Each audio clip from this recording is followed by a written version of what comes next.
नमस्कार. स्मितास क्लाउड किचनमध्ये आपले खूप खूप मनापासून स्वागत आहे.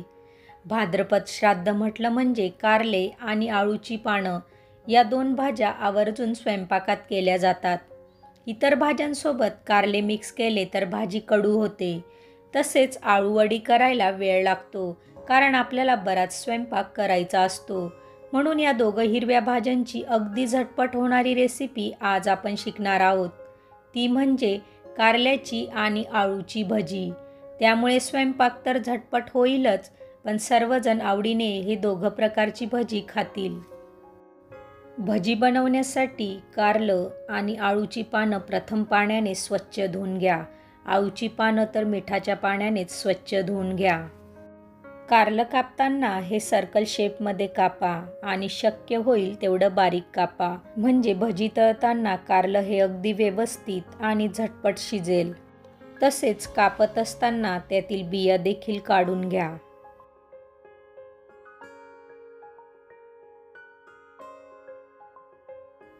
कारलं कापून झालं की त्याला जरा मीठ लावून घ्या आणि व्यवस्थित चोळून बाजूला ठेवा.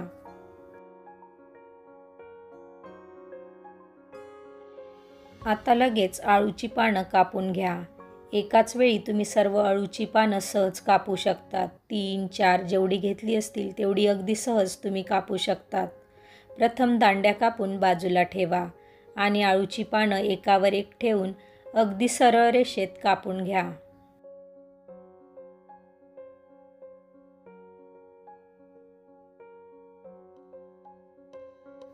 आळूची पानं सरळ रेषेत कापून झाली की फोल्ड करा आणि तो फोल्ड फक्त फिरवून घ्या आणि आवडीनुसार लहान मोठ्या आकारात कापून घ्या.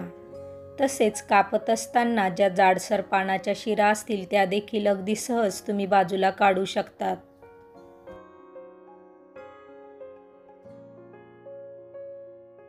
अशा पद्धतीने आळूची पानं कापून घ्या. दोघं भाज्या अगदी झटपट कापून तयार आहेत. आता भजी करण्यासाठी पीठ भिजवून घ्या. त्यासाठी बाउलमध्ये बेसन म्हणजेच हरभऱ्याच्या डाळीचं पीठ घ्या. चिमूटभर हिंग घाला. अर्धा छोटा चमचा जिरेपूड घ्या. जिरं अख्खं देखील घेऊ शकतात. अर्धा छोटा चमचा ओवा घ्या. जरा चोळून टाका. पाव चमचा हळद घाला. अर्धा चमचा लाल तिखट घाला आणि चवीपुरतं मीठ घाला. तसेच थोडी कोथिंबीर देखील घाला आणि पाणी टाकून भजीचं पीठ व्यवस्थित भिजवून घ्या.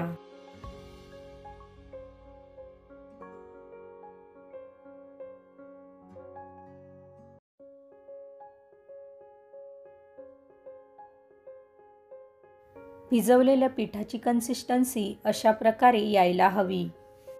बाजूला गॅसवर भजी तळण्यासाठी तेल ठेवा. तेल अगदी व्यवस्थित तापलेलं हवं.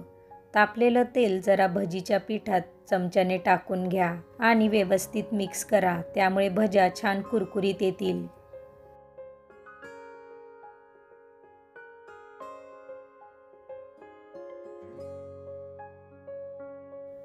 आता भजीच्या पिठात कारल्याच्या कापलेल्या फोडी डीप करा आणि तेलात सोडा. तेलात भज्या सोडताना गॅसची फ्लेम ही जरा हायच ठेवा आणि 1 मिनिटाने मग मीडियम करून घ्या.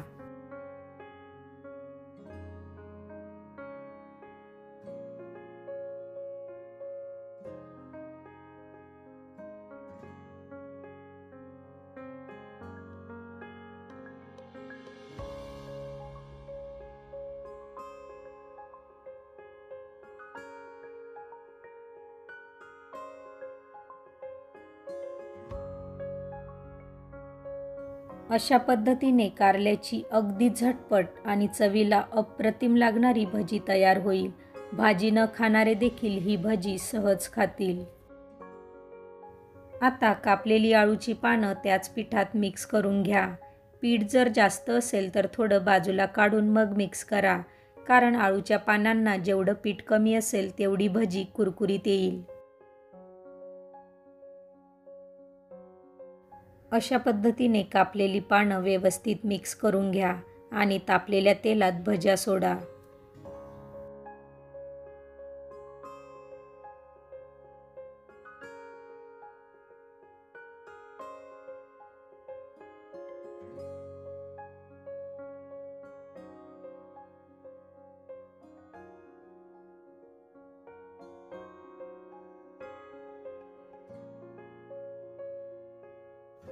अशा पद्धतीने आळूच्या पानांची कुरकुरीत भजी इथे तयार आहे।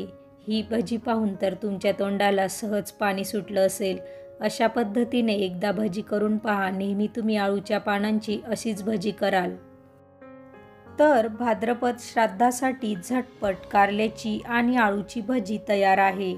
कारल्याच्या भजीला तर शेप अतिशय सुरेख येतो आणि बारीक कापल्यामुळे कारलं आतून सहज शिजतं आणि आळूची भजी तर अतिशय कुरकुरीत आलेली आहे आणि आतून अजिबात तेलकट देखील झालेली नाही। तुम्ही देखील अशा पद्धतीने आळूची आणि कारल्याची भजी नक्कीच करून पहा। रेसिपी आवडली असेल तर स्मितास क्लाउड किचनला लाईक करून सबस्क्राईब करायला विसरू नका। पुन्हा भेटूया पुढच्या व्हिडिओमध्ये। तोपर्यंत तब्येतीची काळजी घेऊन मस्त खात राहा।